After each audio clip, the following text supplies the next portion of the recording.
Hey guys, tonight we begin with the remarkable resilience of medieval peasants.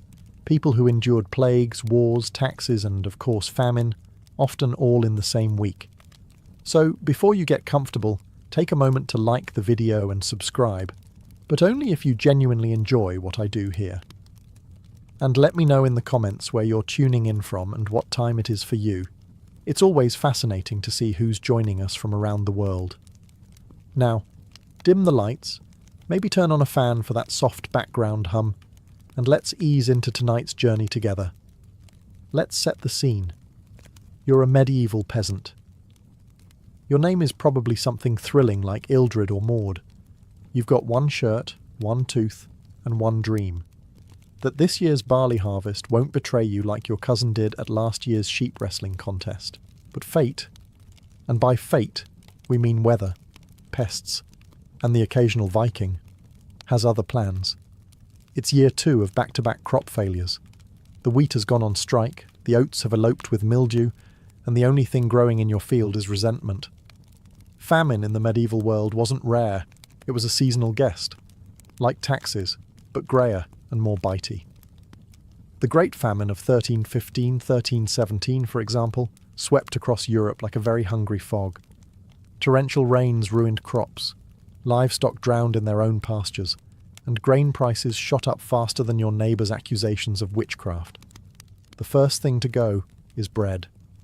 And when bread disappears, so does the illusion of stability. Grain was the cornerstone of the peasant diet.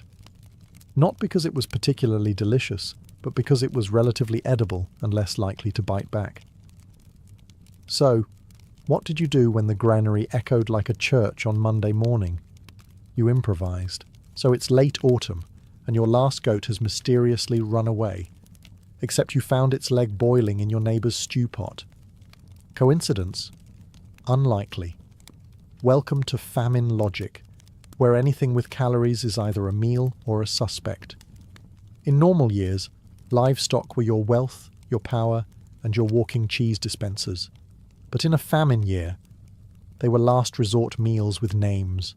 Chickens, gone, pigs, roasted, sheep, eaten down to the bell. You even eyed the ox, not for meat, but because ploughing fields was starting to feel optional compared to simply surviving until next week. And then the rats arrived. Actually, they were always there, but now they weren't just stealing grain. They were becoming grain.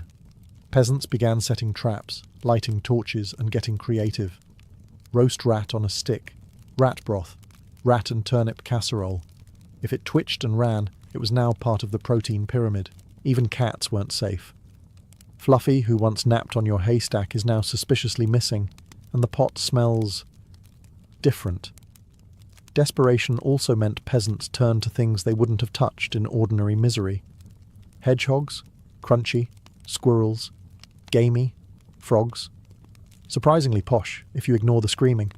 And don't get us started on snails. The French call it escargot. Medieval peasants just called it Wednesday. Preservation became a dark art. Salting meat? You wish. Salt was too expensive. Smoking was more realistic, if you had wood and a fire, and a reason to pretend you weren't crying into your bone stew. Some monasteries offered a lifeline. They had better food stores, and peasants might trade labour, loyalty, or just basic silence in exchange for a warm bowl. Others bartered wildly, offering eggs that didn't exist yet, or marrying off cousins to strangers who promised soup. And yes, in some records, there's talk of cannibalism, but that was usually the next village over. Yours, of course, only considered it. Through it all, rumours travelled faster than carts.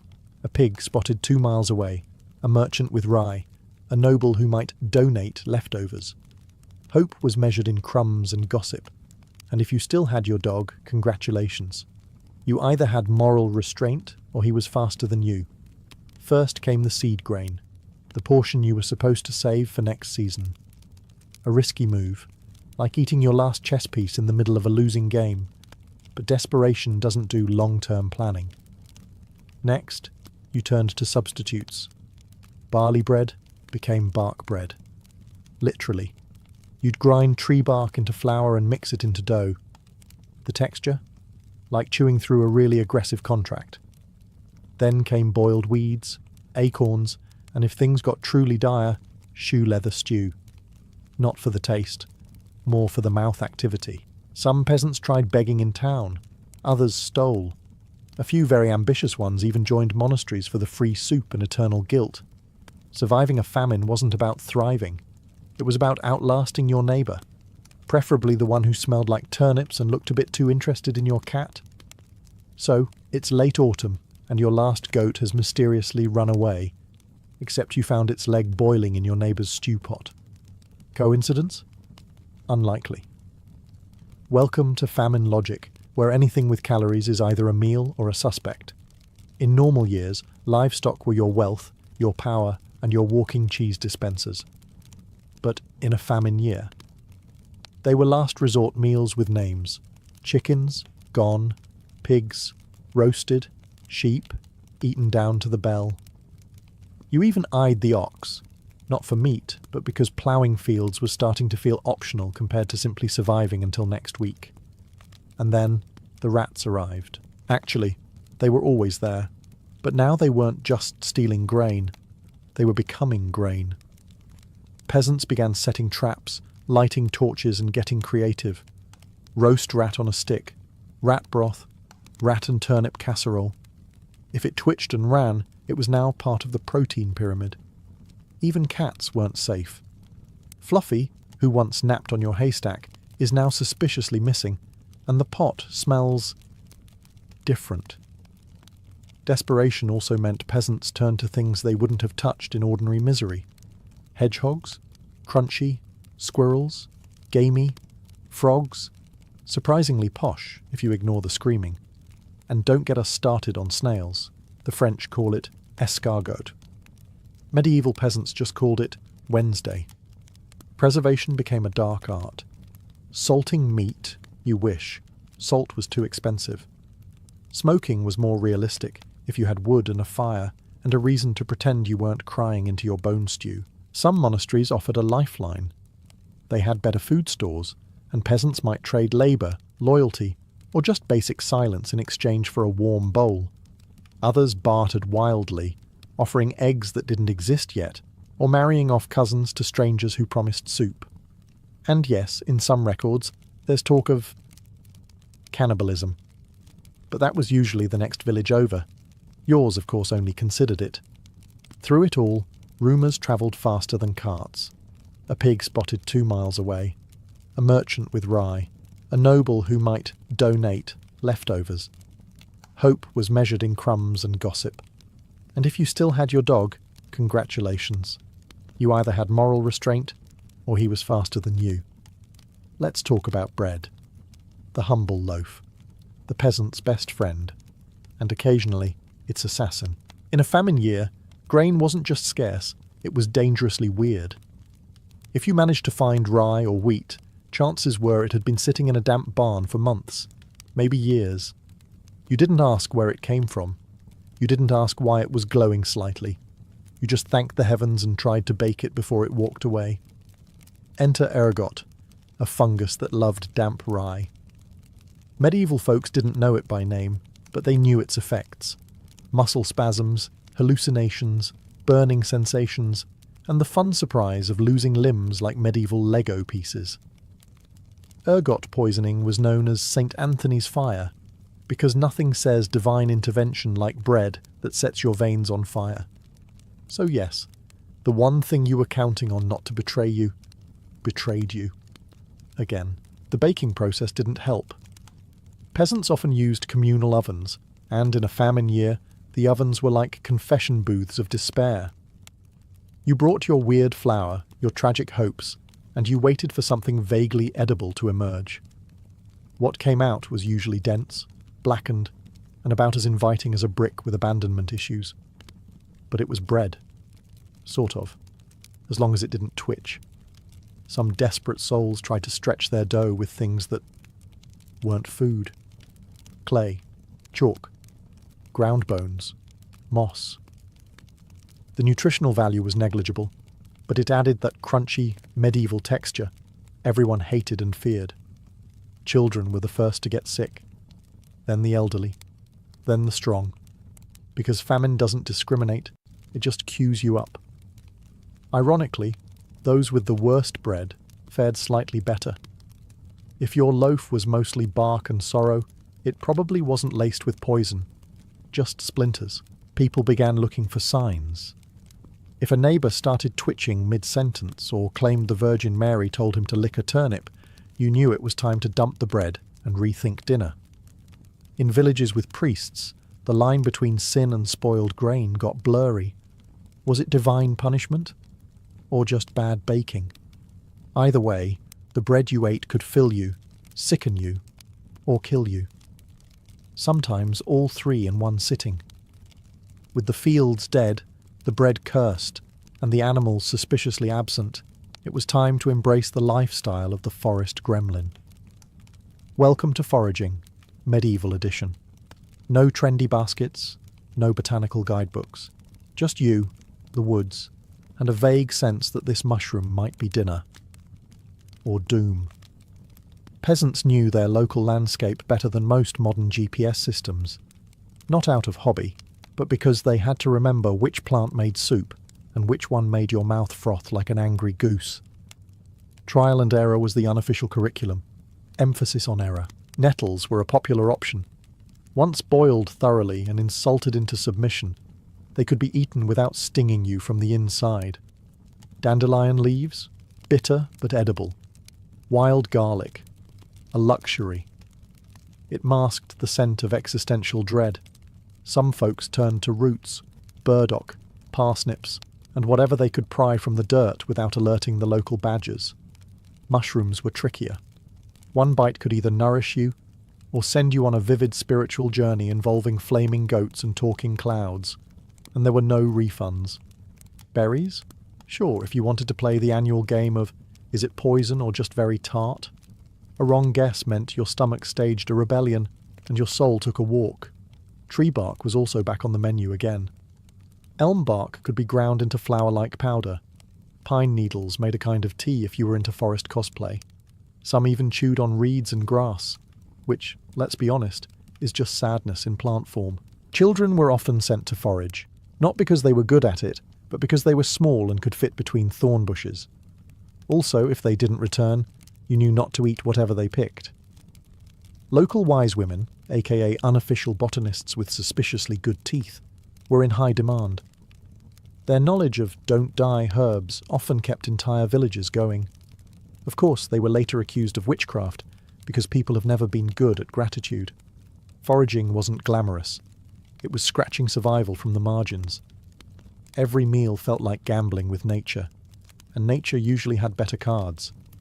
If the forest didn't feed you and your bread tried to murder you, the next logical step was to turn to the greatest institution in medieval survival: community guilt and religious bargaining.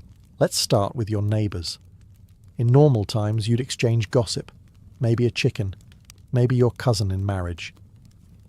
In famine times, you traded anything, and I mean anything.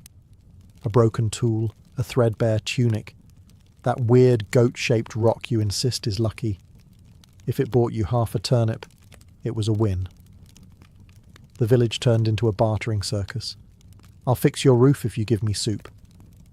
I'll watch your kids if you let me chew on that onion. Everything had value, except money. Money was for lords.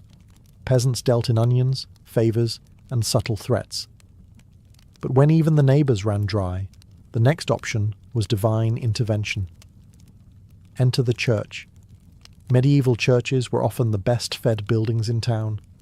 They had tithes, grain stores, wine cellars, and a suspiciously plump abbot.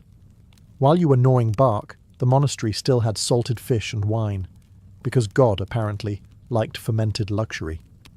So, peasants did what peasants do best. They grovelled. You could pray, of course, but it helped if you also swept the floors, offered your last egg, or donated that one relic your uncle claimed was the real finger of St. Jerome. It wasn't. It was a chicken bone. But shh. In return, you might get a bowl of soup, or, if lucky, bread without hallucinations. The clergy knew famine made people pious, and nothing filled pews faster than empty stomachs. Wills were rewritten. People donated land to the church in exchange for blessings, and maybe lunch. Some folks joined monastic life outright, because starvation is slightly less awful when there's porridge and chanting. But not all clergy were generous. Some just told you to fast and trust in divine mercy, which is a nice way of saying, "Good luck with that, peasant." Still, churches became unofficial aid stations. A sermon, a wafer, and a reminder that starving now meant feasting later, in heaven, hopefully. When the fields failed, the forest ran dry, and the church soup became increasingly hypothetical, peasants were left with only one option: walk.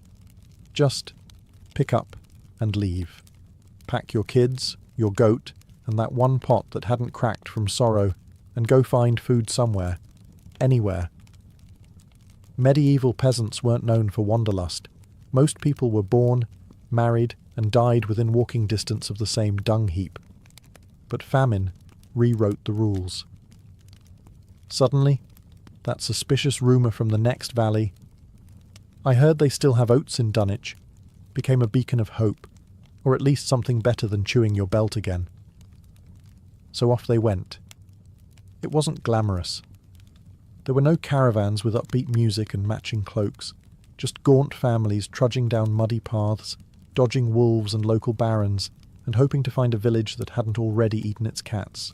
Some nobles tried to stop the wandering, not out of concern, but because empty fields meant no one was around to pay taxes or die in the next pointless skirmish. So vagrancy laws were introduced. Translation: you're not starving the correct way.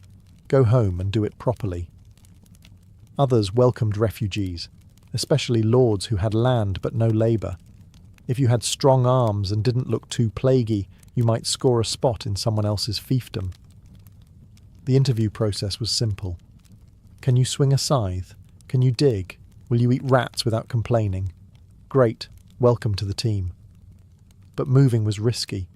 You didn't know the customs, the dialect, or whether the local priest thought your accent was demonic. Many ended up in towns, which were like modern cities, except louder, filthier, and more on fire. At least there, begging was a viable career. Some gave up entirely, and became outlaws, poachers, or roadside prophets, shouting about divine turnips and wheat miracles. Famine was a great equalizer. Everyone was equally desperate, equally filthy, and equally suspicious of that beef stew with no cows in sight. In the end, mobility was a last resort, a gamble. You either found a new life, or just a different place to starve slightly more stylishly. By month 6 of a famine, the term food begins to lose meaning. You've already eaten the bread, the porridge, the goat, arip bleety, and probably your pride. What's left is what historians politely call famine foods, and what medieval peasants probably called simply Tuesday. Let's start with tree bark. Again. It comes up a lot. People weren't munching on logs like beavers. They'd peel the inner layer, called the cambium, dry it, grind it, and mix it with whatever passed for flour. The result? Bark bread, which sounds like a hipster cafe special but tastes like mulch wrapped in desperation. Then there were grass cakes. No, not the herbal kind your cousin smokes. Literal ground-up weeds, moss, or even straw, mashed with water and dried in the sun. It had the texture of regret, and the nutritional value of a sock. But hey, chewing something is better than chewing nothing. Leather? Fair game. Old boots, belts, harnesses. Boiled long enough, they became chewy, salty, and mostly non-lethal. Medieval stew recipes didn't always clarify animal product, so if it held a buckle at one point, into the pot it went. Cats, dogs, and rats. Let's just say famine wasn't a great time to be a household pet. Rats in particular became a delicacy. Easy to catch, easy to roast, and if you squinted hard enough, you could pretend it was chicken, or at least not rat. People also got creative with bones. You could boil them for hours to make broth. If you'd already boiled them last week, you boiled them again. Bone broth became bone tea, became bone sadness. Worst of all were the ergot-infected grains. They looked normal, rye or wheat, but carried a lovely hallucinogenic fungus. Symptoms included vomiting, gangrene, and sometimes dancing until you died. Not ideal, but hey, some villagers appreciated the entertainment. And then there were miracle foods, roots that made you vomit but not die, lichens that vaguely resembled cheese, and if you were really lucky, a single surviving apple that hadn't fermented into an alcoholic wasp hotel. In short, the medieval menu during famine was an ever-shrinking roulette of, will this kill me, with a side of, probably. Famine wasn't just a bad time to eat, it was also a bad time to die, which, unfortunately, a lot of people did. Slowly, painfully, and often in a way that made others wonder, do you mind if I take your boots? Medieval peasants had a complicated relationship with death. On the one hand, it was ever-present. On the other, famine made it especially clingy. But just because you were starving didn't mean you could afford a dramatic goodbye. There were no deathbed monologues, just a lot of coughing, groaning, and someone muttering, "Please don't die in the soup pot again."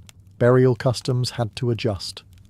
Normally, you'd get a nice shroud, a few prayers, maybe some weeping. During a famine, efficiency was key. Communal graves became common, not out of some noble, we're all in this together spirit, but because grave digging is exhausting and no one had calories to spare on solo funerals. Clerics tried to keep things holy. Last rites were rushed. Confessions were squeezed into 30-second slots. Forgive me, Father, for I have... Shh, just nod if it was a lot. We're on a schedule. Children were especially vulnerable, which meant grieving parents had to keep pushing forward. In some regions, they named their next kid after the one that died last week, a kind of medieval Krull plus Z. Grim? Yes. Practical? Also yes. Also. But death wasn't always met with despair. In the twisted logic of famine, a dead neighbour meant one less mouth to feed, and potentially a spare blanket. It sounds heartless, but after your fourth dinner of boiled clover and hallucinations, morality becomes more of a luxury. Some peasants even turned to dance macabre art, cheerful little drawings of skeletons doing jigs. It wasn't just morbid fun, it was therapy. If death was coming anyway, might as well imagine him doing the worm. And then there were the true survivalists, those who lingered, the skeletal peasants with the sunken eyes and the willpower of cockroaches. They'd seen 3 plagues, 2 lords, and 1 cow rebellion. Famine wouldn't be their end. Probably. Famine didn't just flatten fields, it reshuffled the medieval social pyramid like a drunken game of Jenga. And if you thought your local baron was stingy before the crops failed, just wait until he was rationing turnips like they were diamonds. First off, let's talk lords. You'd think a famine would humble the nobility. It didn't. In many cases, it made them more dramatic. Picture this.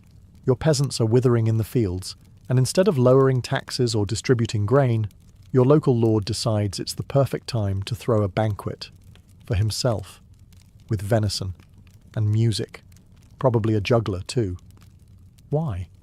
Because nothing says God's chosen ruler like flaunting your last pig in front of starving villagers. But it wasn't all feasting and fencing tournaments. Some lords genuinely tried to help by offering alms, organising grain imports, or at least not actively stealing your ox. These rare paragons were remembered fondly for about 5 minutes until the next tax collection. Then there were the clergy. Monasteries occasionally opened their stores, feeding the poor with old cheese and good intentions, but many also used famine as a marketing opportunity. Starving? That's probably your sin talking. Donate land to the church, and we'll pray extra hard for rain. Peasants didn't have many options. They could beg, barter, or join a revolt. Revolts were rarely successful, but they did provide great cardio and the occasional upgrade in scenery, usually the dungeon. Famine also created moral panic. Suddenly, anyone who wasn't starving enough was suspicious. Hoarding, witchcraft, secretly French. Who knows? If your cheeks looked slightly too plump, people started eyeing you like a suspicious sausage. And let's not forget marriage markets. With life expectancy plummeting, families rushed to marry off their kids before they became collateral damage. Dowries were reduced to half a sack of oats and a moderately haunted spoon. But despite all the chaos, peasants still found moments of rebellion, secret foraging parties, shared meals of mystery stew, and the occasional sarcastic carving in a barn wall. Sir Geoffrey is a donkey. Let's face it, after 6 months of eating bark, burying your neighbours, and listening to your lord preach about God's divine diet plan, your brain starts to unravel. Famine didn't just starve the stomach, it starved the soul. Medieval peasants, not known for their access to therapists or scented candles, had to get creative when it came to psychological survival. Some doubled down on faith, attending every mass, lighting every candle, and hoping that grovelling louder would somehow convince the Almighty to cancel the drought. Others decided the famine was punishment for immorality, which conveniently always meant someone else's behaviour, usually women, foreigners, or that guy down the road who smiled too much. Superstitions flourished like mould on last month's cheese. People blamed witches for crop failure, or comets, or that weird cloud that looked like a fish. Folk rituals were revived or invented on the spot. Want rain? Sacrifice a chicken? No chicken. Shout at the sky. Still no rain? Obviously the problem is your neighbour not shouting hard enough. Dreams took a dark turn too. When your diet is 90% grass and regret, your brain starts throwing weird curveballs at night. Peasants reported visions of saints, demons, or celestial cows promising milk that never came. Waking up was somehow worse than sleeping. Some peasants coped with gallows humour. You'd joke that your wife's stew could kill a man, only to discover it already had. Guess he couldn't handle the flavour, someone would say, and everyone would laugh a little too long. Children invented famine games. Count the ribs was not as fun as it sounds. Is that edible? Became a competitive sport. And hide and seek took on new urgency when debt collectors showed up. Even art reflected the mood. Marginalia in manuscripts featured dancing skeletons, vomiting peasants, or nuns sword-fighting snails. No one's really sure what the snails meant, but let's just say subtlety was not the era's strong point. And yet, they endured. Because somehow, despite everything, humans have an annoying tendency to keep going. Even when their diet is moss soup and their bedtime story is the death toll. Famine isn't generally remembered as a time of innovation, unless you count how to boil moss into soup as culinary progress. But as strange as it sounds, hardship sometimes forced medieval peasants to accidentally stumble into useful adaptations. Because when life gives you no lemons, you find out which weeds are technically edible. One of the most surprising effects of famine years? Better composting. Yes, the same people who previously dumped waste near the nearest stream began realizing that maybe, just maybe, their fields grew slightly less pathetic when they stopped fertilizing them with despair and actual garbage. Some peasants began rotating crops more thoughtfully, even if they had no idea what nutrient depletion meant.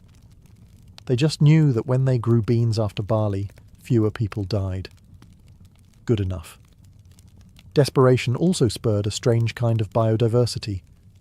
Wild plants, overlooked berries, and forgotten grains made their way back into diets. What modern hipsters call ancient grains, medieval peasants called, whatever that is, eat it before it runs. Rye, millet, and spelt got a revival simply because wheat was acting like a diva and refusing to grow. Preservation methods improved too. People began salting, drying, and smoking anything vaguely food-shaped, even things that probably shouldn't have been food. Medieval folks discovered that if you buried cheese long enough, it developed a rind and a personality. Was it edible? Depends on your standards. Was it inspiring? Absolutely. The scarcity of resources also encouraged shared labour. Communal ovens and collective farming weren't new ideas, but famine made them non-optional. If your neighbour had flour and you had firewood, congratulations. You now owned half a loaf of bread and a fragile alliance based on mutual chewing. Even architecture adapted. Granaries were better protected. Some villages even built raised storehouses to prevent moisture, and more importantly, rats. Those furry little famine side quests that no one asked for. And perhaps most importantly, famine made people talk. Oral knowledge, what plants helped with stomach pain, which fields drained best, and which mushrooms killed only slightly, became precious. Passed from grandmother to daughter to anyone still standing. So imagine this.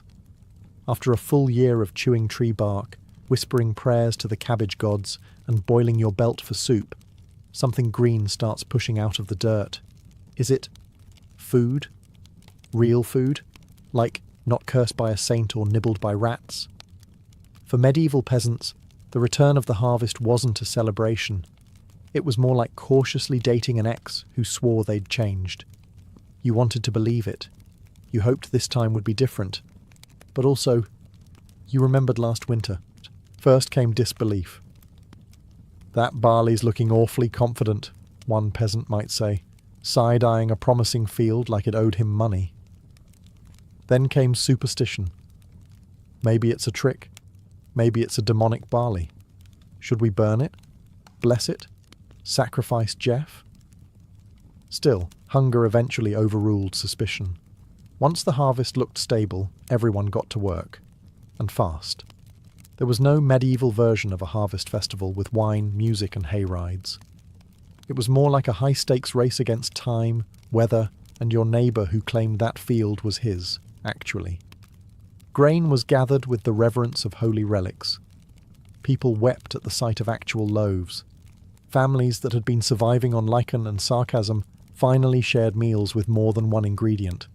Children born during the famine tasted their first real bread and probably cried, either from joy or because it still had weevils in it. Medieval quality control was not rigorous, but trust didn't return easily. Many peasants continued hoarding. Old heels of bread were hidden in walls. Clay pots of dried peas were buried behind barns. One man reportedly kept a single onion wrapped in cloth under his bed for emergencies. Was it weird? Yes. Was it relatable? Also yes. Villages made plans. Some smarter lords even instituted grain reserves. Others simply raised taxes again, because obviously if peasants weren't starving, they must be hoarding coin. That's just science. Still, the return of food didn't just feed bodies, it fed hope. Babies were born less frail, jokes got funnier, and peasant fashion, once defined entirely by potato sack, began to experiment with colours again, usually brown, but a hopeful brown. Once the famine was over, crops restored, rats politely diminished, and diets upgraded from questionable puddle to actual porridge. Medieval peasants did what humans always do after surviving an existential crisis. They talked about it endlessly. Every village had its famine storytellers. Old men at the tavern would slam their cups and begin, "Back in the bad year I lived off boiled bark and my will to gossip." Someone else would counter, "That's nothing. My uncle sucked soup through a straw made of pig bone." By the time these tales reached the next generation, entire families had reportedly lived in trees, eaten their hats, or fought off wolves using only dry bread and poor manners. Grannies were the Olympic champions of famine exaggeration. "You kids have no idea," they'd say, stirring stew with the same spoon they'd once allegedly used to dig up roots during the winter of sorrow. In my day, we didn't have stew. We had boiled hope, no seasoning. Even children got involved. In play, they'd pretend to beg for turnips, argue over imaginary thistles, or collapse dramatically from pretend hunger. One could say it built character. Or trauma. Bit of both. But beneath the theatrical flair, there was real purpose. Famine stories were cautionary tales. They preserved hard-earned survival knowledge, which weeds weren't fatal, which mushrooms absolutely were, and which lords were more likely to steal your seed grain for the glory of the realm. These tales also strengthened community bonds. If you had suffered together, you laughed louder together. even if the jokes were mostly about flatulence, mouldy bread, and Uncle Jeff's infamous thistle pie. It looked like a crime and tasted like punishment. Songs emerged too. Dirges with catchy choruses about empty granaries, greedy landlords, and dreams of butter. Medieval peasants may have lacked recording equipment, but oral tradition ensured that no one forgot just how awful the famine had been, or how funny it was, in retrospect, that Brother Thomas once tried to milk a goose. By the time the next famine rolled around, and it always did, people remembered, and they were just a little bit better prepared, or at least better at laughing through the misery. For every peasant who survived a famine by boiling questionable soup or eating moss like it was a lifestyle choice, there were plenty who didn't. Famine didn't just empty plates, it emptied villages, and what followed was a grim dance between necessity, superstition, and the ever-popular medieval theme of "this is the worst day of my life." When people began dying, quietly at first, then in waves, the living faced a new problem: where to put all the bodies. Burial grounds filled up quickly. Some parishes ran out of consecrated land and had to improvise. Enter the infamous spoon story. No, not a metaphor. In some regions, grave diggers, too weak for proper tools, reportedly used wooden spoons to scrape shallow pits. Rest in peace became more like rest as best we can. Funeral customs adapted. Elaborate rites were replaced by hasty prayers, and, if you were lucky, someone remembering your name. The village priest did his best, but after officiating his 17th funeral that week, even he started phoning it in. Well, not literally. This was medieval Europe. The only thing that rang was the death bell. Clothing, already minimal, became even more symbolic. Families tied black ribbons or wore ashes, not out of fashion, but because it was all they had left. Public mourning was brief, not because people were heartless, but because grief had to share space with hunger and planting barley. Still, there were moments of dignity. Makeshift memorials appeared, small wooden crosses, carvings on stones, or even just a ring hung from a branch. Stories were whispered, tales of courage, of last meals shared, of someone giving away their final crust of bread. Because if you couldn't save them, you could remember them. Children played funeral, not out of cruelty, but because it was now part of life. They'd line up dolls made from straw and act out burials with acorns and sticks. Creepy? Maybe. Therapeutic? Definitely. And when the famine passed, those who remained carried the weight of memory. Graves grew grass, but the names lingered. Peasants told stories not just of survival, but of those who didn't, ensuring that even in a world of mud and hardship, no one was completely forgotten. Surviving a famine wasn't just a physical ordeal. It rewired your entire sense of trust, in nature, in your neighbours, and especially in your local lord, who spent the bad year eating roast pheasant while you gnawed on boiled rope. And when the hunger faded, something unexpected grew in its place: resentment.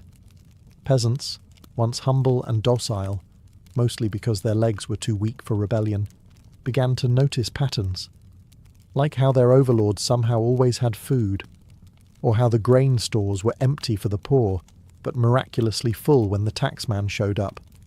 And thus, the whispering began. They starved us on purpose. My cousin saw the abbot with cheese. I heard the Lord's dog eats better than we do. That last one was probably true. In some regions, famine led to uprisings.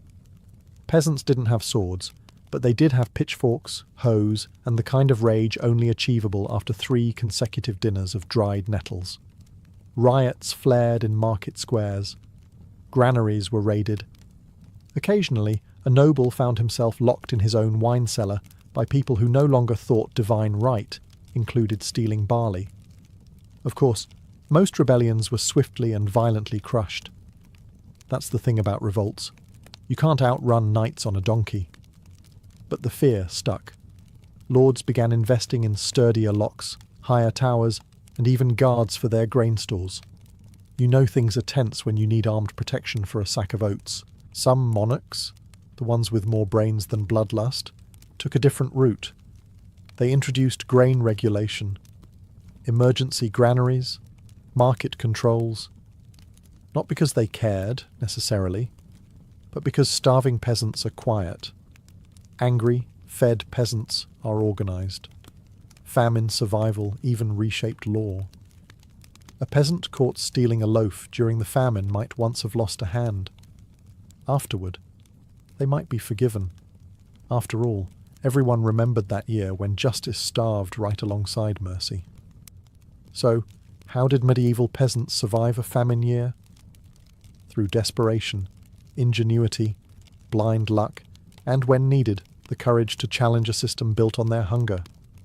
And if you listen closely, you can still hear echoes of those stories, whispered over campfires, etched into church walls, or buried beneath centuries of dirt and dignity. On a cold December night in 1542, inside the stone walls of Linlithgow Palace, a baby girl entered the world already carrying the crushing weight of a crown. Mary Stuart, later known as Mary, Queen of Scots, was not born into the ordinary rhythms of infancy. She was born into crisis. Just 6 days before, her father, King James V of Scotland, had fallen gravely ill after a military defeat at Solway Moss. His last words were said to have been laced with despair. "It came with a lass, and it will go with a lass," predicting that the Stuart dynasty, which had begun centuries earlier with a female heir, would also end with one. Whether he truly uttered these words or not, they clung to Mary's story like a curse. At only 6 days old, Mary became Queen of Scotland, a title that made her both precious and perilous. She was a child too young to know the meaning of power, yet she instantly became the centrepiece of a dangerous political game. The Scottish nobility, fierce and divided, jockeyed for influence, while England's King Henry VIII saw opportunity. He proposed the rough wooing, a brutal campaign meant to force a marriage alliance between infant Mary and his young son, Prince Edward. Scotland resisted, and in resisting, Mary's destiny was sealed as one intertwined with bloodshed and betrayal. Unlike most monarchs, she never experienced a childhood free of politics. Her cradle was guarded not by gentle lullabies, but by anxious whispers of treaties, alliances, and looming threats. Regents ruled in her name, but their loyalty was often as thin as parchment. Every decision, from where she would sleep to whom she might someday marry, carried international weight. Even in her infancy, Mary represented both hope and danger. To the Scots, she was a sovereign to rally around, a symbol of independence. To the English, she was a potential bride, or a rival claimant to the English throne itself, thanks to her Tudor blood. To the French, she was a pawn to be protected and nurtured for future alliances. Thus, before she could walk or speak, Mary Stuart was already a queen, a bride-in-waiting, and a threat. Her life had begun not as a simple story of birth and growth, but as the opening act of a political drama that would span decades and end in tragedy. Mary's guardians knew from the start that Scotland was too dangerous a place for a child queen. English armies under Henry VIII threatened to seize her, pressing for marriage to his son Edward. Scotland, instead of surrendering its infant monarch, turned to its old ally across the Channel, France. At the age of 5, Mary was sent away, bundled onto a ship bound for the glittering courts of Europe. The voyage was perilous, but she arrived safely in France in 1548, a little girl carrying the weight of 2 kingdoms. In France, Mary found a world far removed from the raw feuds of the Scottish clans. The French court dazzled with silks, jewels, and elaborate ceremony. She was placed under the guardianship of King Henry II and his queen, Catherine de' Medici, and quickly became both cherished guest and valuable political asset. Her presence symbolised the enduring old alliance between France and Scotland, a union cemented further by her betrothal to the Dauphin, Francis, the king's delicate but beloved son. Unlike the isolation she might have faced in Scotland, Mary thrived in the French court. She was given an elite education alongside French princesses and noble children, including Catherine de' Medici's own daughters. Tutors schooled her in languages, music, poetry, and courtly manners. She learned to read and write in French and Latin, and her natural intelligence shone. Graceful, tall for her age, with auburn hair and striking features, Mary soon became the jewel of the Valois court. Yet, even in this seemingly charmed childhood, her destiny was never her own. Every lesson in etiquette, every alliance sealed by a dance or a shared smile, reinforced her future role as queen, not just of Scotland, but potentially of France. To the French, she was their future queen consort. To the Scots, she remained a distant sovereign. And to Elizabeth Tudor, the daughter of Henry VIII, and now heir to the English throne, Mary was a looming problem, a rival with a claim that many Catholics considered stronger than her own. Still, for a brief time, Mary lived in a kind of golden cocoon. She laughed with her companions, composed poetry, and played music, unaware of how fleeting peace would be.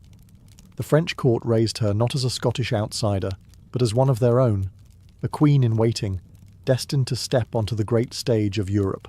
By the time Mary reached her teenage years, the girl who had been sent abroad for safety had blossomed into one of Europe's most admired princesses.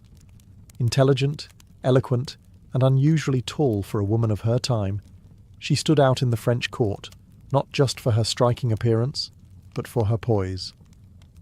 Courtiers remarked that she seemed destined for greatness. And destiny, at least for a brief moment, seemed to smile on her. At just 15 years old, Mary married Francis, the Dauphin of France, in April 1558. The union was celebrated with all the grandeur France could muster. Tapestries unfurled, bells rang, and feasts stretched for days. To the French, Mary was now more than an honoured guest. She was their future queen consort. To the Scots, the marriage meant powerful French backing against English aggression. And to England's Queen Elizabeth, who had ascended the throne just months before, it was a dangerous political development.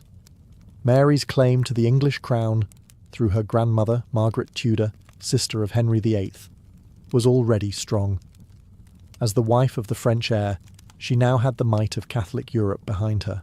The marriage itself, however, was not the romantic fairy tale the pageantry suggested. Francis was frail, sickly, and timid, a sharp contrast to Mary's vibrancy. While she dazzled with wit and confidence, he often seemed overwhelmed by his role. Still, Mary remained dutiful, patient, and loyal to him. She played her part as a devoted wife, supporting his fragile health and bolstering his image when he faltered. In 1559, fortune elevated her further. King Henry II of France died unexpectedly after a jousting accident, and Francis, barely 15, ascended the throne. Mary, now only 16, became Queen Consort of France. For a brief and glittering moment, she held a crown in each hand, Queen of Scotland by birth and Queen of France by marriage. Europe watched in awe and in fear, but the triumph was short-lived. Francis's health, always precarious, began to deteriorate rapidly. Within a year, he was dead at just 16, leaving Mary a widow before she had even turned 18. The glittering dream of ruling France collapsed overnight, and Mary was forced to face an uncertain future. Widowed before her 18th birthday, Mary found herself a queen without a kingdom she could directly control. In France, her position collapsed instantly after Francis's death in 1560. Catherine de' Medici, her formidable mother-in-law, had no interest in keeping the young widow at the heart of French politics. The court that had once adored Mary now turned cold, seeing her as a reminder of lost ambitions. With little choice, Mary prepared to return to Scotland, a land she had left as a child and now barely knew. Her return in 1561 was met with mixed emotions. The Scots welcomed their queen with curiosity, but they also viewed her as a foreigner, a woman who had grown up in luxury among the French nobility and who followed Catholic traditions in a kingdom that had recently embraced Protestant reform. Her arrival in Edinburgh was dramatic. The streets bustled with onlookers, musicians played, and bonfires lit the night. Yet beneath the spectacle lay unease. Mary was just 19, young and beautiful, but she faced a realm divided by religion and noble rivalries. John Knox, the fiery Protestant preacher, thundered against her Catholic faith, declaring that a woman, and a papist at that, had no rightful place on the throne. Mary, however, met him with characteristic grace and intelligence, refusing to be cowed. She assured her subjects that she would not force Catholicism on them, a pragmatic stance that won her cautious support. Still, her task was formidable. She had to win the loyalty of a suspicious nobility, navigate the rising tide of Protestantism, and defend her crown against English interference. Elizabeth I of England watched Mary's every move. To Elizabeth, Mary was more than just a neighbouring queen. She was a rival claimant whose legitimacy was championed by Catholics across Europe. In Scotland, Mary sought to rule with tolerance and diplomacy. She surrounded herself with trusted advisers, worked to stabilise finances, and attempted to reconcile the clashing factions that threatened to tear the country apart. But tensions ran deep, and every decision she made, from her faith to her friendships, was scrutinised for signs of weakness. Mary had returned to claim her place as Scotland's sovereign, but the kingdom she inherited was one of unrest, suspicion, and fragile loyalty. The stage was set for the turbulent years that would define her reign. As queen, Mary knew that marriage was not just a personal choice, but a political weapon. Every suitor represented an alliance, a gamble, and a potential threat. For years, she resisted pressure, carefully weighing her options. But in 1565, she made a bold, and ultimately disastrous, decision. She married Henry Stuart, Lord Darnley. Darnley was tall, handsome, and like Mary, descended from the Tudor line, which strengthened her claim to the English throne. On paper, the match seemed ideal. Their union joined two powerful branches of the Stuart family, producing heirs who could unite both Scotland and England under Catholic legitimacy. Mary was smitten at first, captivated by his charm and youthful vigour. The people, however, were less convinced. Nobles worried about Darnley's arrogance, while Elizabeth I seethed at the threat of their combined claim.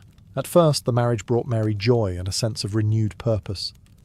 But the mask soon slipped. Darnley revealed himself to be vain, immature, and deeply ambitious. He expected to be named king outright, not merely consort, and resented Mary's authority. His drunken outbursts and reckless behaviour alienated the nobles, who began to despise him. Even Mary, who had once defended him passionately, grew disillusioned. The breaking point came with the infamous murder of David Rizzio, Mary's private secretary and close confidant. Darnley, consumed by jealousy and egged on by rebellious lords, believed Rizzio had grown too close to his wife. In March 1566, during a supper at Holyrood Palace, armed conspirators burst into the Queen's chamber. In front of the pregnant Mary, they dragged Rizzio away and stabbed him more than 50 times. The Queen, terrified and humiliated, was powerless to intervene. Though Darnley had betrayed her trust, Mary kept her composure. She gave birth to a son, James, in June 1566, a child destined to inherit both the Scottish and English thrones. But her marriage to Darnley was broken beyond repair. His reputation sank further, and even his allies abandoned him. When Darnley was found dead under suspicious circumstances in 1567, strangled after a mysterious explosion at Kirkhoe Field, suspicion fell directly on Mary. Whether she played a role remains debated, but the stain of scandal would haunt her forever. What had begun as a marriage of promise ended in blood, betrayal, and a dangerous shadow over her reign. The death of Lord Darnley left Scotland reeling. Though many despised him, the violent and suspicious circumstances of his murder demanded justice. Instead of clarity, the investigation only deepened the scandal. Whispers quickly spread that James Hepburn, Earl of Bothwell, one of Mary's closest allies, was involved. And when Mary herself was soon linked to Bothwell, gossip curdled into open accusation. Bothwell was everything Darnley was not: bold, ruthless, and commanding. He had long been a powerful figure in Scottish politics, and unlike the indecisive nobles who wavered in loyalty, He seemed unwavering in his support for Mary. To some, he was the strong protector she needed. To others, he was a dangerous opportunist. In April 1567, Bothwell was put on trial for Darnley's murder. But the proceedings were a farce. The trial was rushed, witnesses were intimidated, and Bothwell was acquitted. Within weeks, he shocked the kingdom by marrying Mary. Whether she went willingly or was coerced remains one of history's greatest mysteries. Some accounts suggest Bothwell abducted her and forced the union. Others argue Mary, isolated and desperate for strength, chose him out of her own resolve. Either way, the marriage was catastrophic for her reputation. The nobles, already wary of Mary after Darnley's death, rose in rebellion. To them, her marriage to the man widely suspected of orchestrating Darnley's murder was proof of complicity. The scandal gave her enemies all they needed. Within months, civil war erupted. At Carberry Hill, Mary's forces faced the lords who demanded her abdication. Deserted by many of her supporters, she surrendered, while Bothwell fled into exile. Mary's fall from grace was swift and brutal. The once beloved young queen who had charmed France and Scotland was now branded a scandalous widow turned reckless bride. In the eyes of her enemies, she had traded dignity for desire, crown for disgrace. Her marriage to Bothwell, whether born of love, fear, or strategy, became the turning point of her reign, the choice that tipped Scotland into chaos and set her on a path from which there was no return. She was imprisoned at Loch Leven Castle, her crown stripped from her head. Her infant son, James, was declared King of Scotland, and Mary was left to contemplate the ruins of her life. Mary's imprisonment at Loch Leven Castle seemed to seal her fate. She was forced to abdicate in 1567, handing the crown to her infant son, James, while her half-brother, the Earl of Moray, ruled as regent. Stripped of power and betrayed by many nobles who had once sworn loyalty, Mary appeared finished. Yet she was never one to surrender quietly. In May 1568, with the help of loyal supporters, she disguised herself and fled the castle in a daring escape. The Queen was free again, ready to rally her followers. For a brief moment, fortune tilted in her favour. Supporters gathered around her, and she raised an army to reclaim her throne. But at the Battle of Langside, her forces were decisively defeated. Exhausted and desperate, Mary made a fateful decision. Instead of fleeing to France, where she had once reigned as Queen Consort, she crossed the border into England, seeking refuge with her cousin Elizabeth I. It was a choice that would doom her. Elizabeth faced an impossible dilemma. On the one hand, Mary was her blood relative, a fellow queen, and a woman who had endured misfortune. On the other hand, Mary was also a Catholic with a strong hereditary claim to the English throne, one that many in Europe considered more legitimate than Elizabeth's. To shelter Mary was to invite rebellion. To reject her was to betray royal kinship. In the end, Elizabeth chose caution. Mary was taken into protective custody, though it quickly became clear that protection was little more than house arrest. She would never be free again. Shuffled from one grand manor to another, she lived under constant watch, her movements restricted, her letters monitored. At first, Mary clung to hope. She wrote to European rulers, appealed to Catholic allies, and plotted ways to regain her throne. She imagined Elizabeth would eventually meet her face to face, queen to queen, and grant her justice. But that meeting never came. Instead, Mary became a prisoner of politics, a living threat whom Elizabeth dared not release. Thus began Mary's 19 years of captivity in England. She was no longer the radiant young queen who had once held 2 crowns, but a captive figure at the centre of Europe's religious and dynastic struggles, admired by some, hated by others, and feared most of all by Elizabeth herself. Mary's captivity in England was unlike a dungeon sentence. She was held in great houses and castles, Sheffield, Tutbury, Chartley, places of comfort compared to a prison cell, yet gilded cages all the same. Servants attended her, she embroidered, hunted, and wrote letters, but every step she took was monitored. She had lost her freedom, not her dignity, and certainly not her ambition. To Catholic Europe, Mary remained a beacon of hope. Elizabeth I was a Protestant queen, whose legitimacy was questioned by many. Mary, in contrast, was a Catholic with royal Tudor blood. For the Pope, Spain, and France, Mary was a potential rallying point for restoring Catholicism in England. This meant that as long as she lived, conspiracies would circle her like vultures. At first, Elizabeth tolerated her cousin's presence, hoping perhaps that time would dissolve her threat. But plots kept surfacing. The Ridolfi plot in 1571 envisioned deposing Elizabeth and placing Mary on the throne with Spanish backing. The Throckmorton plot in 1583 again tied her name to Catholic uprisings. Each time, the English crown grew more suspicious, but Elizabeth hesitated to condemn a fellow queen outright. Mary, meanwhile, grew restless and desperate. Cut off from power, she turned to secret correspondence, using coded letters smuggled in beer barrels and hidden within cloth. She saw herself not as a prisoner, but as a rightful sovereign, betrayed by fate and by her cousin.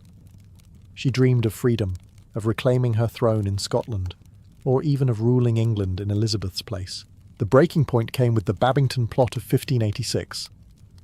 Named after Anthony Babington, a young Catholic nobleman, the conspiracy aimed to assassinate Elizabeth and set Mary on the throne. Unbeknownst to Mary, Elizabeth's spymaster, Sir Francis Walsingham, had intercepted the letters. Her secret replies, written in cipher but now exposed, seemed to show her approval of the plan. Whether she fully endorsed Elizabeth's murder or merely longed for release remains debated, but to her enemies the evidence was damning. For nearly 2 decades, Elizabeth had resisted calls to eliminate her cousin. Now, the tide had turned. Parliament pressed for Mary's execution, insisting she would remain a danger as long as she breathed. The Queen, who had once commanded courts in both France and Scotland, was now reduced to a pawn, one move away from checkmate. In the autumn of 1586, Mary, Queen of Scots, was placed on trial at Fotheringhay Castle. After 19 long years of confinement, the daughter of Scotland now faced her final reckoning. She was charged with treason for her part in the Babington Plot, accused of conspiring to assassinate Elizabeth and seize the English throne. The trial was more spectacle than justice. Mary, a foreign-born queen, argued that she could not be guilty of treason against a monarch to whom she had never sworn allegiance. But the court was not inclined to sympathy. The intercepted letters were damning, and Elizabeth's ministers pressed their advantage. Mary defended herself with remarkable courage. Though weakened by years of captivity, she summoned the dignity of her crown.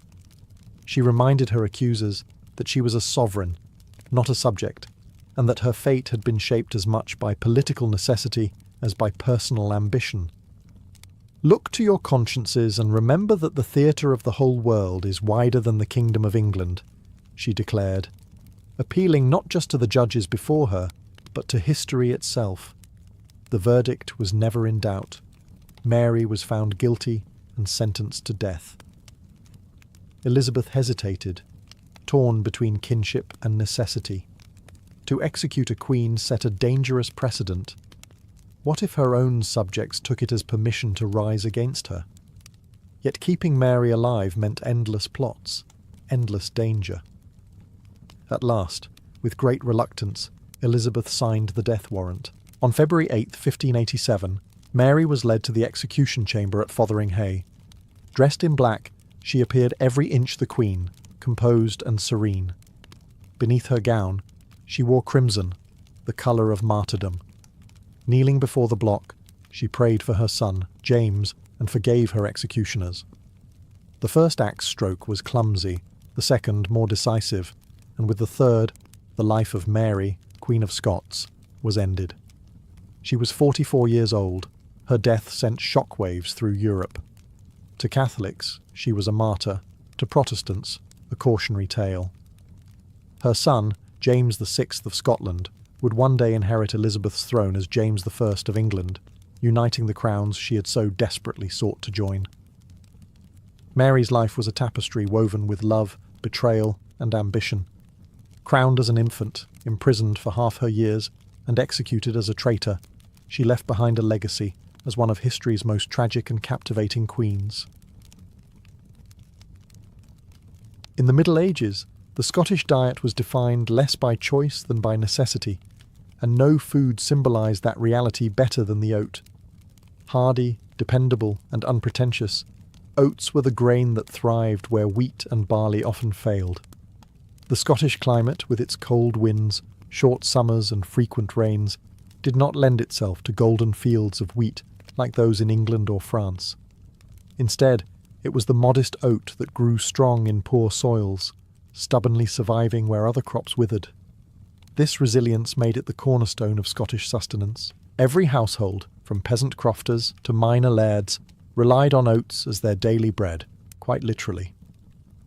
Oats were ground into meal on simple quernstones, passed from mother to daughter as a staple of the home. Once ground, the meal could be stored for months, making it as valuable in the depths of winter as in the height of summer.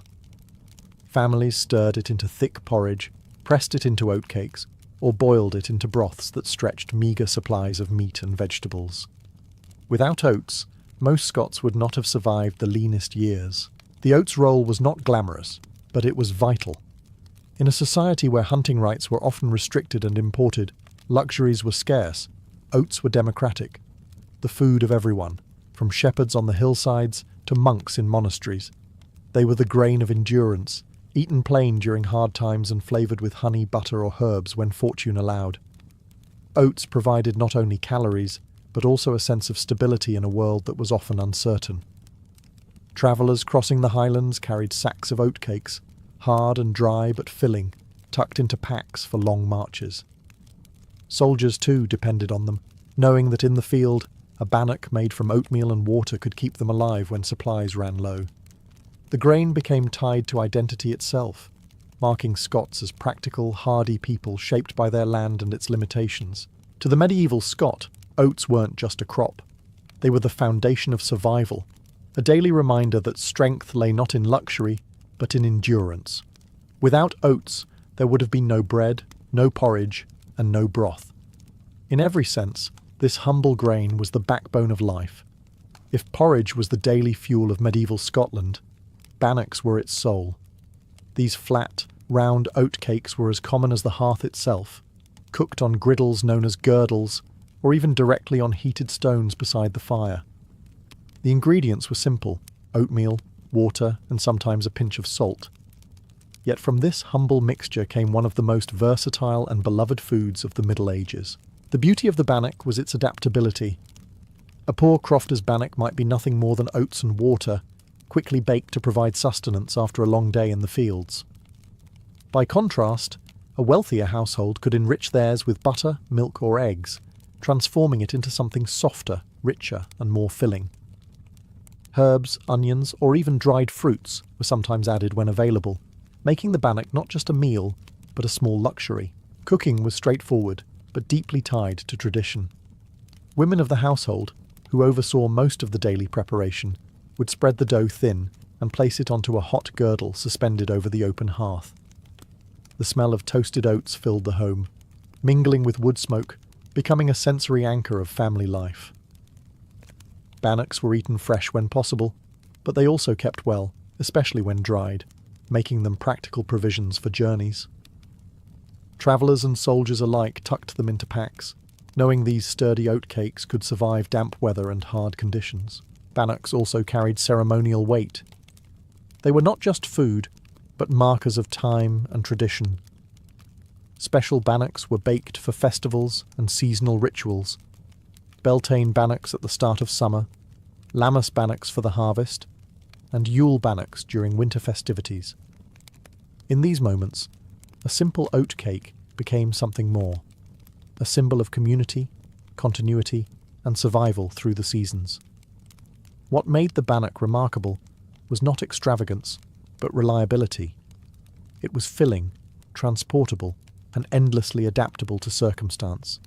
It sustained labourers in the fields, shepherds in the hills, monks in monasteries, and warriors preparing for battle.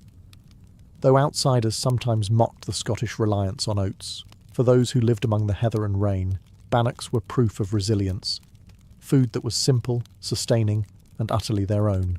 If the bannock anchored the hearth, porridge was the heartbeat of the medieval Scottish diet. Day after day, pot after pot, porridge simmered at the centre of family life. Made with nothing more than oatmeal, water, and sometimes a splash of milk, it was a dish both ordinary and essential. The very definition of sustenance in a land where survival often meant making much from very little. Preparation was simple, yet ritualistic. A heavy iron pot would hang above the fire, and oatmeal would be stirred slowly into the boiling liquid with a wooden stick known as a spurtle.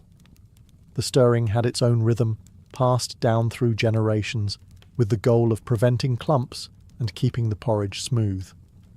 There was no rush. Porridge demanded patience, as steady stirring ensured a texture hearty enough to fill stomachs, but soft enough to eat quickly before heading to the fields. For many, porridge was breakfast, dinner, and sometimes supper too. In poorer households, a single pot might be stretched across an entire day, reheated with more water or broth added to make it last. In wealthier homes or monasteries, porridge could be enriched with milk, honey, or butter, turning the humble dish into something closer to comfort food. Leftover porridge was even poured into a drawer or tray, cooled into a solid mass, and sliced into portions, porridge cakes, that could be fried or eaten cold the next day. Beyond filling bellies, porridge was democratic. It nourished peasants, nobles, monks, and soldiers alike, binding together every rank of society with the same steaming bowl. In times of scarcity, it was often the only meal available, sustaining whole families through brutal winters when little else could be found. For children, it was often their first taste of solid food. For the elderly, their last comfort. Though plain to outsiders, porridge carried identity. English travellers mocked Scots for eating nothing but oats, but the Scots wore this as a badge of honour.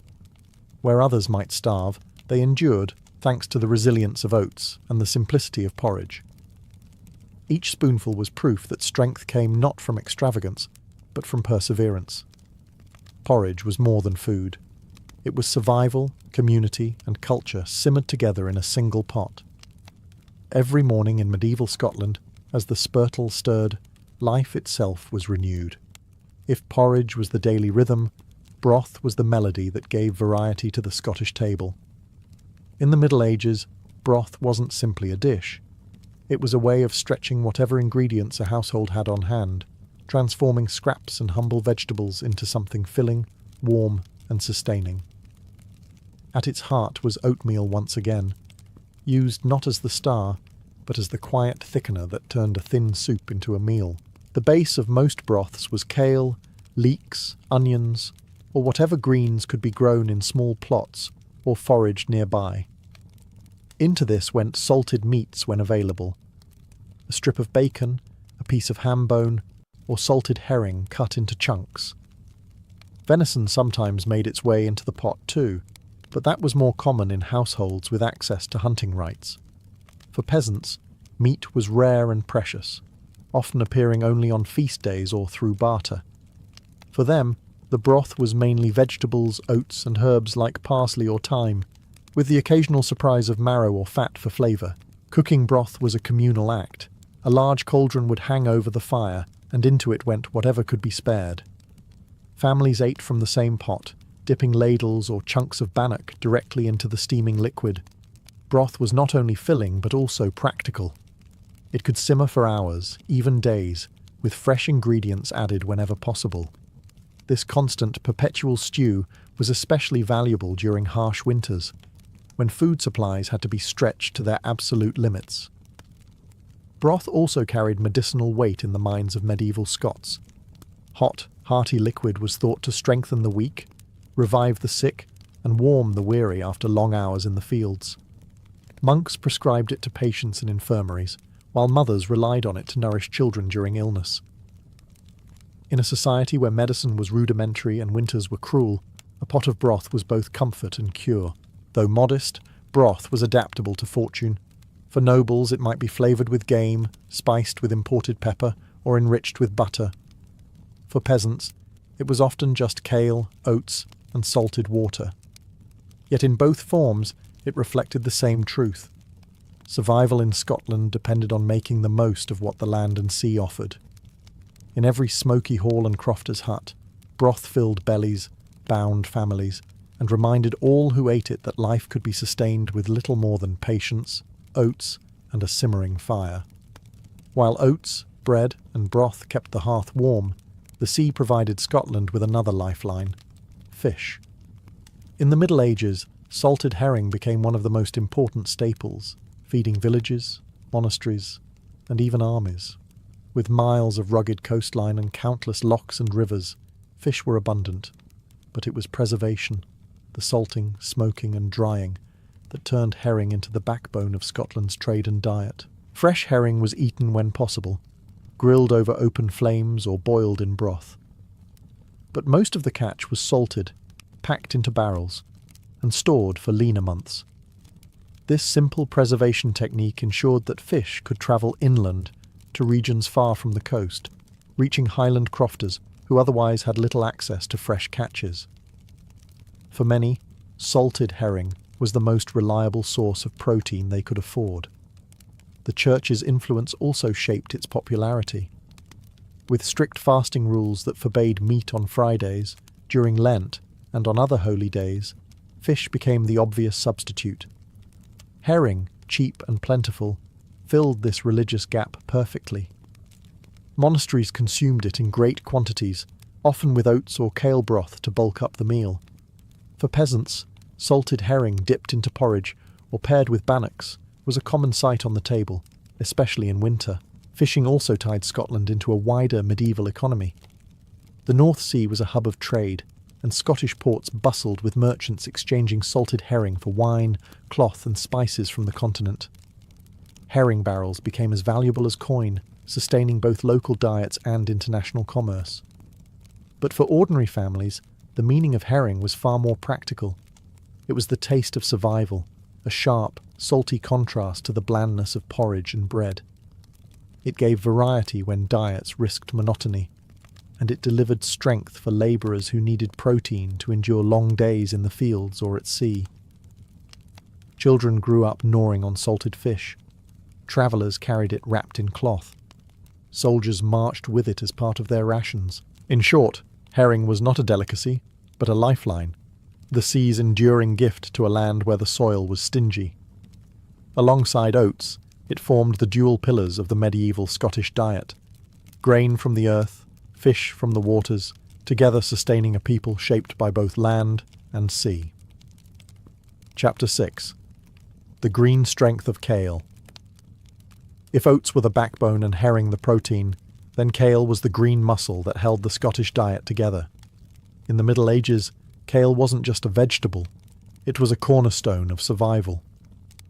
Hardy and frost-resistant, kale thrived where other crops failed, making it one of the most reliable sources of nourishment in a cold and often unforgiving climate. Every croft and cottage had its kale patch, often protected by simple stone walls to keep out animals. These kaleyards became so central to Scottish life that the very word kale came to mean food in general. Kale was versatile and, above all, dependable.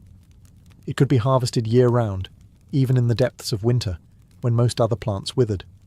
Families cut the dark leaves and tossed them straight into bubbling pots of broth, mixed with oats for thickening, or served alongside bannocks as a simple side dish. It wasn't delicate fare, but it was rich in nutrients, vitamins and iron that kept peasants strong through long winters of hard labour. The preparation of kale varied depending on what else was available.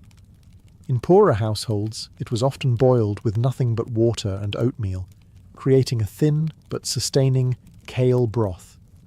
When meat or bones could be spared, the leaves absorbed the flavour, transforming into something heartier. Wealthier tables might dress kale with butter or cream, but for most, simplicity was the rule. The green leaf's role was to fill bellies, not impress guests. Kale also carried cultural weight.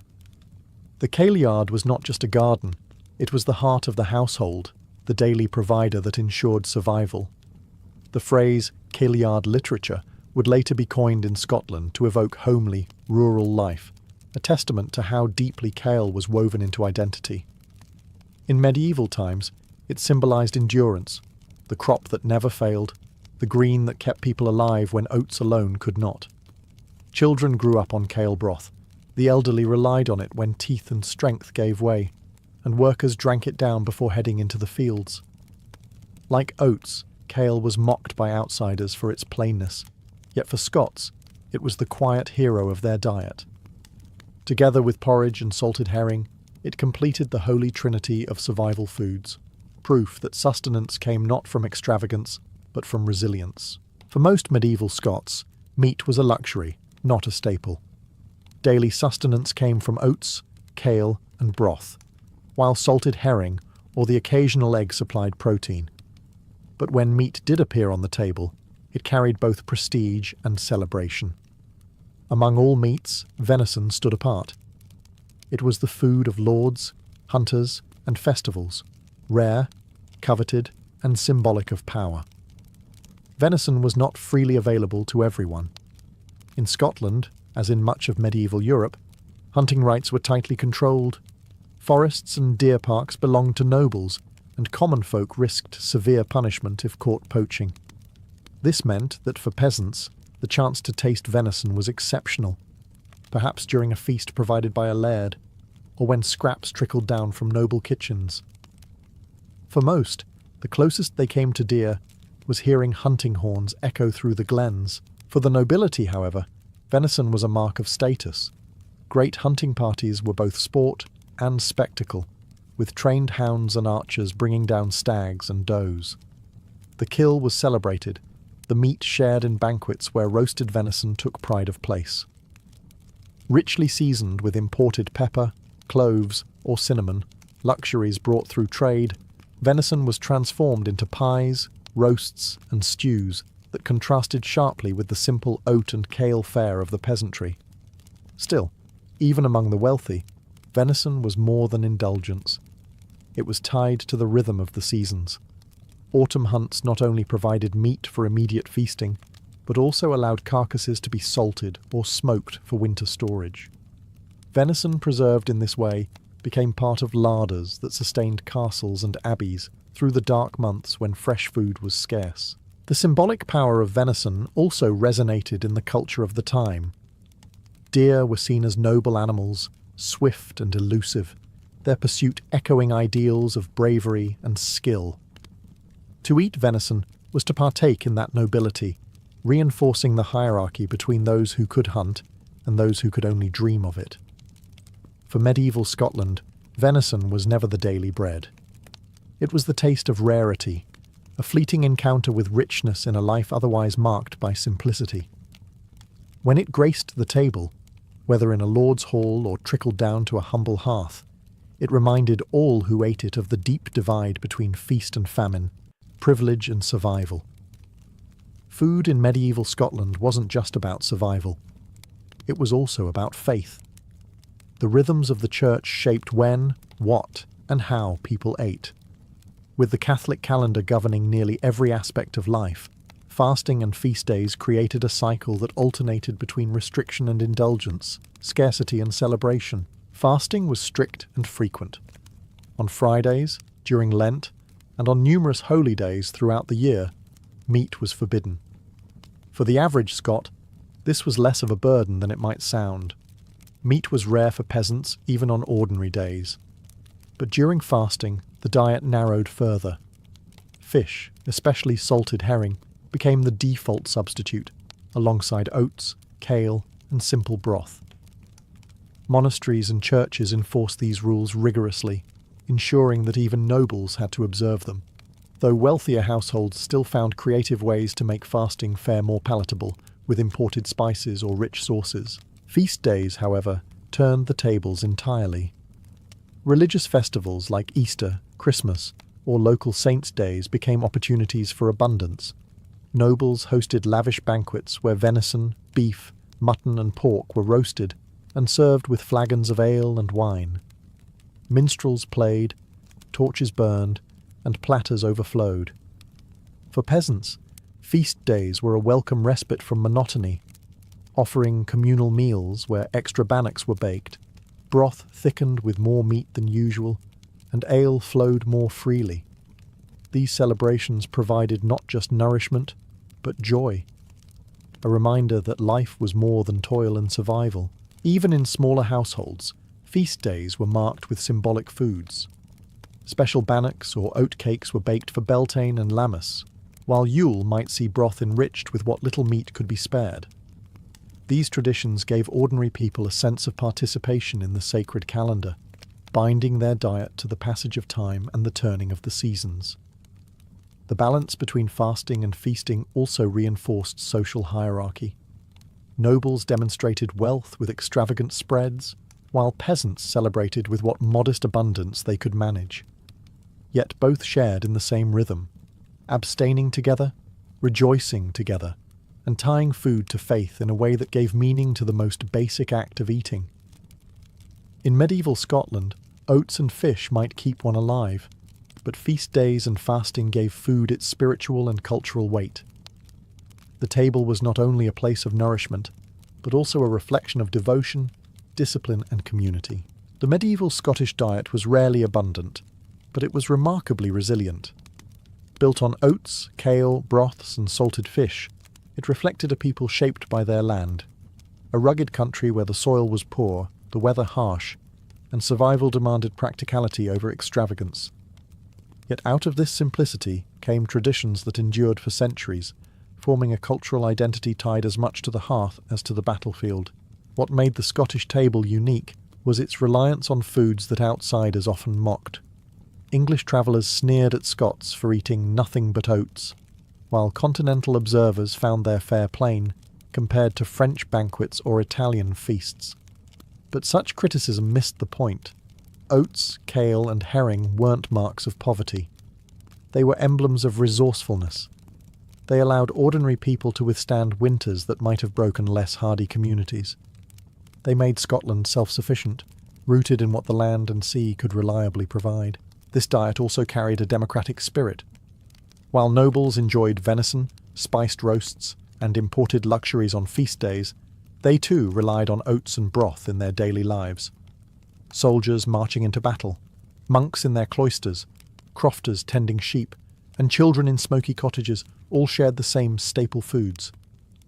Few things bound medieval Scotland together as powerfully as the taste of porridge in the morning or a bowl of kale broth at night. Even the rituals around food carried forward. Bannocks, once cooked on hot stones by the fire, continued to appear at seasonal festivals long after the Middle Ages.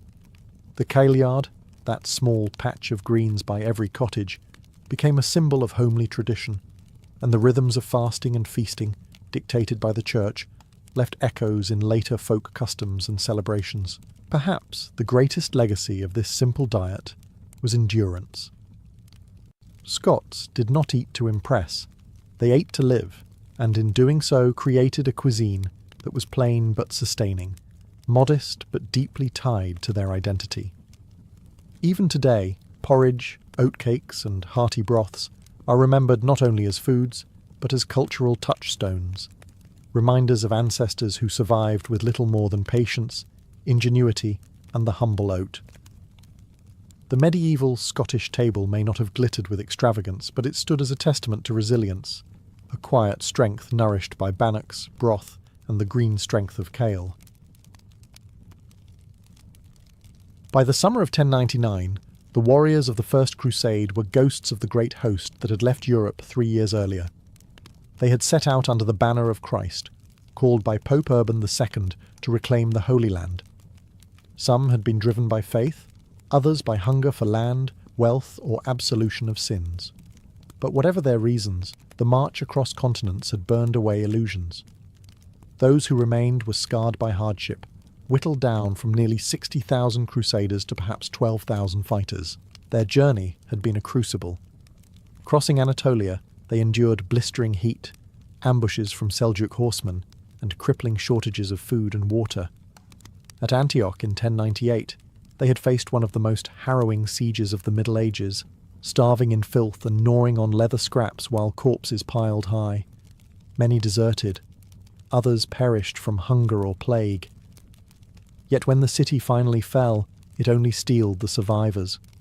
They believed themselves chosen instruments of God, preserved against all odds for the final act. By the time they reached Palestine, the Crusaders were half army, half pilgrimage. Barefoot clerics marched alongside armoured knights, chanting hymns as they crossed parched valleys. Peasants carried relics of saints to inspire courage. Horses were few, their strength spent, while men staggered beneath rusting mail. Yet they pressed onward, driven not only by religious fervour, but by the promise that every hardship would be redeemed upon reaching Jerusalem. To the men of Europe, Jerusalem was not just a city. It was the heart of Christendom, the site of the crucifixion and resurrection, the place where heaven touched earth. Preachers had told them that to glimpse its walls would be to step closer to salvation itself. And so, when at last the Holy City appeared on the horizon in June 1099, the army collapsed to their knees, weeping, praying, and singing the Te Deum. They had come to the end of the world, and the beginning of their greatest trial. But Jerusalem was not theirs to claim so easily. Behind its mighty walls stood defenders of the Fatimid Caliphate, ready to resist. The Crusaders, weary yet burning with zeal, prepared for the final siege that would decide the fate of the city and echo through centuries of history. When the Crusaders first laid eyes on Jerusalem in June 1099, awe quickly gave way to dread. The Holy City was not some vulnerable outpost, but a fortress of faith and stone. Its thick walls rose high above rocky ground, punctuated by towers and defended gates. From the Mount of Olives, the Crusaders could see the golden dome of the rock gleaming in the sun, a sight that filled them with both longing and grim resolve. Inside, perhaps 30,000 people braced for what was to come. Jerusalem was under the control of the Fatimid Caliphate, who had wrested it from the Seljuk Turks only the year before. Its governor, Iftikhar al-Dawla, was experienced and ruthless, and he wasted no time preparing the defence. Stores of grain and water were secured, cisterns filled, and the gates barred. Jews, Muslims, and Eastern Christians alike took shelter, aware that the storm outside their walls was no ordinary army, but a host of warriors convinced that God himself demanded their victory. The Crusaders, however, were not in ideal condition to launch a siege. They had marched across deserts, their supplies were low, and their horses nearly gone. Many of the knights dismounted, fighting as infantry alongside peasants, pilgrims, and priests. Food was scarce. Water had to be carried from distant springs, forcing men to march miles under scorching heat just for a sip. Hunger gnawed at them, and the stench of death from earlier battles clung to their ragged camp. Yet their desperation only sharpened their determination. Lacking proper siege engines, the Crusaders at first tried to assault the walls with ladders, stones, and whatever tools they could scavenge. Arrows rained down from above, scorching oil was poured onto their heads, and defenders jeered as wave after wave broke against the ramparts. The Crusaders realized quickly that brute force alone would not breach Jerusalem. They needed towers, rams, and discipline, and for that, they needed time. Still, spirits were sustained by faith. Clergy led processions around the city walls, barefoot, chanting psalms, carrying relics, and calling on heaven to bless their struggle. To the defenders, it looked like madness. To the besiegers, it was proof that victory was already written. The siege of Jerusalem had begun, a contest of endurance, belief, and blood. For the Crusaders, there would be no turning back. The city before them was the prize of a lifetime, and they would either capture it or die at its gates. The early days of the siege made one thing brutally clear. Jerusalem's walls could not be taken by ladders and blind courage alone. The Crusaders needed siege engines, massive towers, rams, and catapults, but they had arrived at the Holy City nearly empty-handed. Their army was exhausted, their supplies dwindling, and wood, the lifeblood of siegecraft, was scarce in the rocky hills surrounding Jerusalem. Desperation set in quickly. Food rations shrank to almost nothing. Bread became a memory. Men survived on roots, herbs, and whatever scraps they could find. Water was worse. Springs lay far from the camp, and the defenders poisoned some of them or ambushed supply runs. Men fainted from thirst under the relentless sun, while animals dropped dead in the dust. Horses, once the pride of knightly cavalry, were slaughtered for meat, their bones left to bleach outside the camp. Disease crept among the hungry ranks, and yet morale somehow held. They had come too far to turn back. The leaders of the crusade, Godfrey of Bouillon, Raymond of Toulouse, Tancred and others, rallied their forces with fiery speeches. Preachers reminded the men that Jerusalem was not just any city, but the very place where Christ had died and risen. To abandon the siege was to abandon salvation itself. That conviction gave the starving warriors a strength beyond flesh. Providence, or luck, soon delivered what they needed. Scouts located groves of trees near Samaria, and caravans brought timber back under guard. Skilled carpenters among the Crusaders, many of them artisans and labourers who had joined the pilgrimage, set to work. Under the blazing heat, hammers rang and saws cut as crude siege engines began to take shape. Wooden towers rose plank by plank, their frames lashed together with rope and rawhide. Battering rams were fashioned from felled trees, their heads bound with iron scavenged from pots, tools, even weapons. The defenders mocked them from the walls, hurling insults alongside arrows and stones. Yet slowly, inevitably, the Crusaders transformed their desperate camp into a siege workshop. Each new tower, each ram was a promise.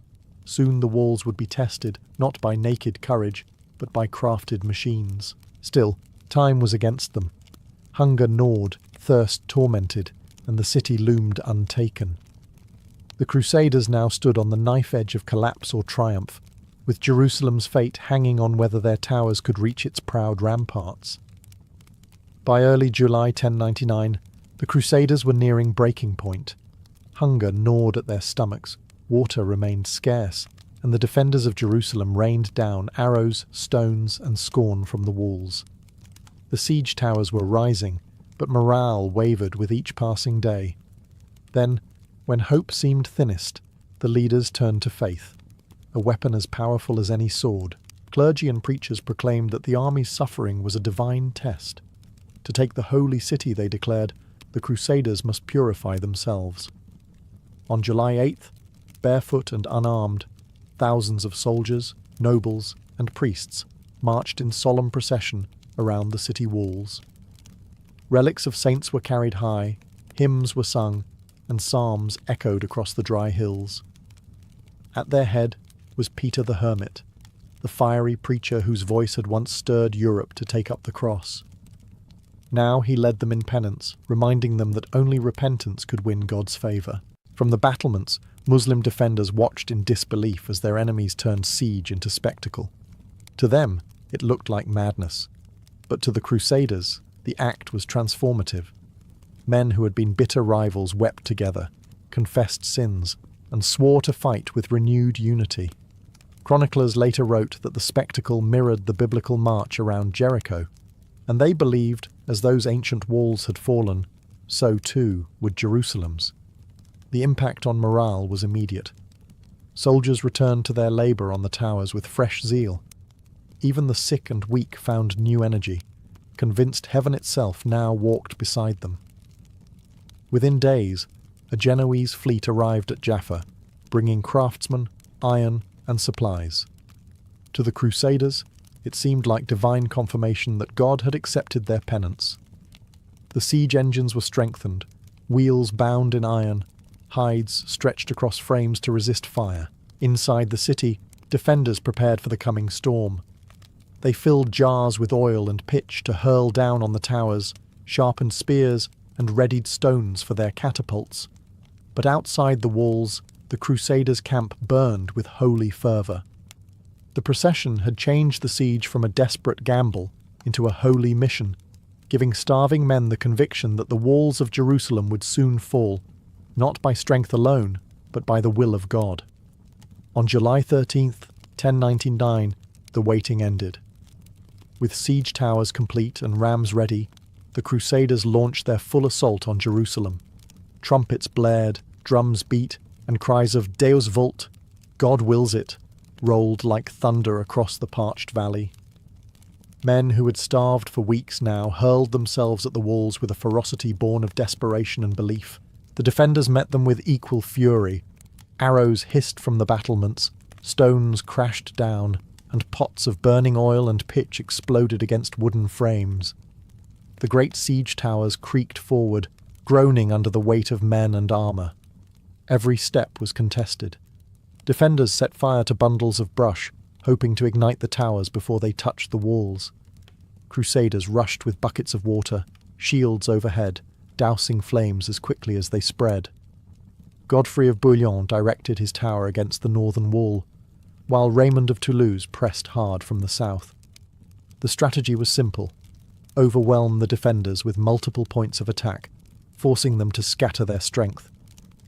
At night, the towers were rolled closer under cover of darkness, and rams battered the gates with iron-tipped fury.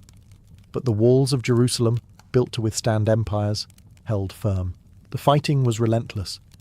Chroniclers tell of men collapsing from heatstroke, dragging themselves up again to climb ladders. Arrows blackened the sky, and the air was thick with smoke and screams.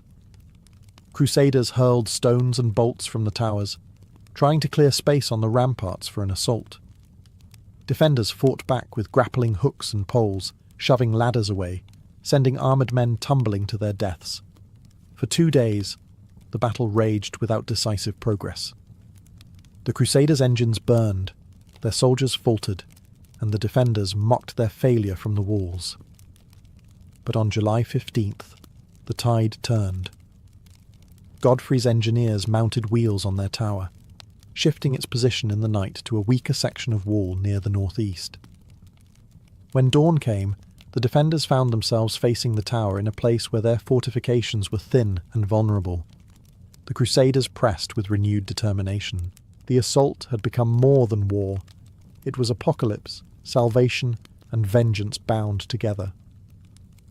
Jerusalem trembled as the Crusaders prepared for one last push, a push that would either deliver the city into their hands or leave their bones scattered beneath its walls. On the morning of July 15th, 1099, the final assault reached its climax. Godfrey of Bouillon's great siege tower rolled forward, its wheels screeching across scorched earth. The defenders on the northern wall braced for impact, but the Crusaders had shifted the tower during the night to a weaker point near the northeast corner. As the sun rose, the massive structure loomed against the walls like a wooden mountain. Arrows rained from the top of the tower, clearing a path. Behind its protective screens, men worked furiously, lowering drawbridges and pushing scaling ladders against the battlements. At last, the moment came. Crusaders surged across the tower's gangway, clashing with defenders in brutal hand-to-hand combat. Shields locked, swords swung, and bodies tumbled from the ramparts. Godfrey himself is said to have been among the first to set foot on the walls, leading by example. Chroniclers described him loosing arrows from his bow and driving his men onward. With every minute, the defenders lost ground. Then, in a pivotal strike, one crusader cut down the standard of the Fatimids, raising the cross in its place. The sight electrified the besiegers below, who roared with renewed fervour. Meanwhile, on the southern front, Raymond of Toulouse's forces battered the walls near Mount Zion. Though they struggled against fierce resistance, the distraction kept defenders divided, preventing them from focusing all strength on Godfrey's assault. By midday, the northern wall was compromised. Crusaders poured into the city like a flood, scaling ladders, forcing gates, and smashing through doors. Inside, chaos erupted. Defenders retreated through narrow streets, pursued by the relentless invaders. Panic spread among Jerusalem's inhabitants, Muslims, Jews, and Eastern Christians alike, as the Crusaders broke through. The holy city, fortified and proud, had finally been breached. For the Crusaders, the moment was both triumph and vindication. After years of hunger, peril, and unimaginable struggle, they had set foot inside the city they had sworn to reclaim. The walls of Jerusalem, thought impregnable, had fallen not just to steel and timber but to the fiery conviction of an army that believed God himself willed their victory. But what followed would turn triumph into horror, a massacre that would scar the memory of Jerusalem for centuries to come. Once the walls of Jerusalem were breached on July 15, 1099, the Crusaders poured into the city, and the streets ran red. What began as triumph swiftly descended into slaughter. Chroniclers, both Christian and Muslim, describe scenes of horror that stunned even contemporaries hardened by years of war. Driven by religious zeal, vengeance, and the raw fury of survival, the Crusaders cut down all who crossed their path. Muslims, Jews, and even some Eastern Christians were struck down in the chaos as the invaders swept from house to house. In the courtyard of the Al-Aqsa Mosque, thousands were killed. One Crusader source, Raymond of Aguilers, wrote that the slaughter was so great that our men waded in blood up to their ankles. To the Crusaders, this was divine justice. To the inhabitants of Jerusalem, it was apocalypse. No quarter was given. Homes were set ablaze, treasures looted, and holy sites desecrated. Jews who had taken refuge in their synagogue were burned alive when the building was set alight. Muslim defenders and civilians alike were cut down in alleys and markets. Even livestock was slaughtered in the frenzy. The cries of the dying mingled with the chants of crusaders who believed they were cleansing the city for God. Yet amidst the carnage, symbolism guided their steps. Crusaders rushed to the Church of the Holy Sepulchre, where they fell to their knees, praying and weeping in gratitude. For them, the massacre was not mere butchery, but the purging of Jerusalem, reclaiming it for Christendom after centuries of Islamic rule. In their eyes, blood was the price of sanctity. For the wider Muslim world, the massacre became a wound that never healed. News of the slaughter spread quickly across the Middle East, shocking rulers and commoners alike. Jerusalem, revered as the third holiest city in Islam, had not just been captured, but defiled. The brutality seared itself into memory, fueling a cycle of vengeance that would dominate the centuries to come. In victory, the Crusaders believed they had fulfilled God's will, but their triumph was stained in rivers of blood, and the massacre of 1099 would echo as one of the darkest chapters in the long struggle for the Holy City. In the days after Jerusalem fell, the chaos slowly gave way to order, at least from the perspective of the conquerors. The slaughter had left the city eerily silent, its streets littered with corpses and its wells and cisterns choked with blood. But to the Crusaders, this was a holy cleansing. They believed they had delivered Jerusalem back into the hands of Christendom, and now the question loomed: how should it be ruled? The first step was sanctification. Barefoot Crusaders processed to the Church of the Holy Sepulchre, washing its floors and rededicating it to Christian worship. Priests celebrated Mass over the very site they believed marked Christ's tomb. Relics were raised high, and hymns echoed through walls still scarred by battle. For the victors, this was the climax of their pilgrimage, proof that their sacrifices had been blessed by God, but politics quickly followed piety. With Jerusalem conquered, leadership had to be settled. Raymond of Toulouse, one of the wealthiest and most ambitious lords, refused the crown, claiming he would not wear a crown of gold where Christ had worn one of thorns. The mantle then passed to Godfrey of Bouillon, who accepted the role but styled himself not king, but advocate of the Holy Sepulchre. His title reflected both humility and strategy.